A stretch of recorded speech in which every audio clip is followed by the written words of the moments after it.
context, you're saying that a woman alive or even dead should be forced to continue with a pregnancy against their will. So keeping a dead woman alive, force feeding a woman, maybe what would you do to another woman? Maybe sedate her or lock her up, force her to continue the pregnancy. Like that is the ultimate extreme of where you would take these laws if you really believed in them. So I don't think that a 6-week-old fetus or a 7-week-old fetus has the same right to life as my sister. I don't. I think it's different. I think fetal life and early human life is different to a 1-month-old baby. And what we're proposing is that in the first trimester, in the first 12 weeks of pregnancy, the first 10 weeks of gestation, we'll say, for example, that during that period, we believe that, or I believe certainly, that it should be up to the woman to decide whether she wants to go through with a pregnancy or not, understanding the crisis she may be going through, whether it's rape, whether she's a child herself, whether she's about to start her leaving cert, contraception didn't work, and she's not ready to be a mother yet. When I was Minister for Health, while I didn't have any role in making any decisions as Minister for Health on individual cases, I was aware of cases that were going through the courts. The Miss Y case, which you may remember. But just explain that one, for example. Yeah, it was a young woman. Can't remember exactly what age she was, but I think she was a teenager, an asylum seeker who'd been raped, who'd become pregnant in Ireland, and being an asylum seeker, of course, she wasn't in a position to leave the country and wanted to end her pregnancy, and attempts were made to prevent her from doing so, including court orders, even to the extent that some people were proposing that she should be force-fed, which is an extraordinary thing to do to somebody, I think. And then, of course, the Miss P case, which was a case of a young woman who tragically died or became brain dead, essentially, but still had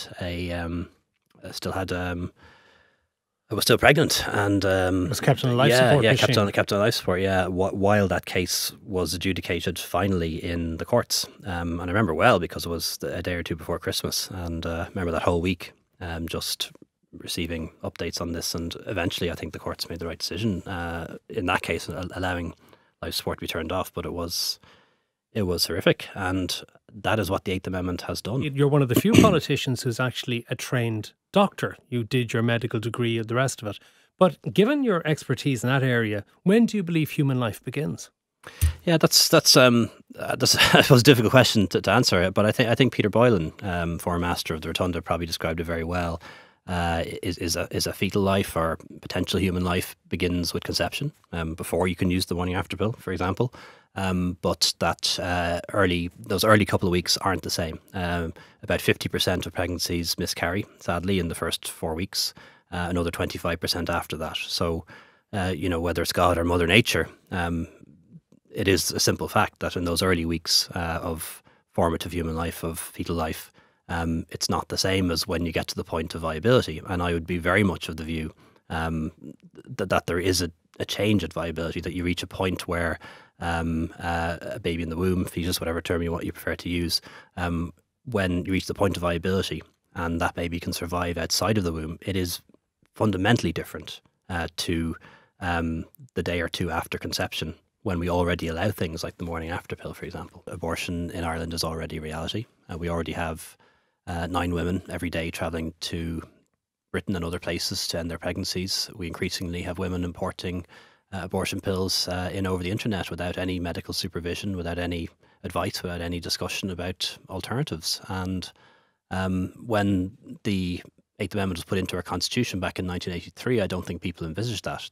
They presumably thought it would actually work and that it would do what they said it would do, which was to ban abortion. In reality, it hasn't. In reality, what we do now in Ireland is export our problems and import our solutions. And I don't think that's sustainable. I think the time has come to change.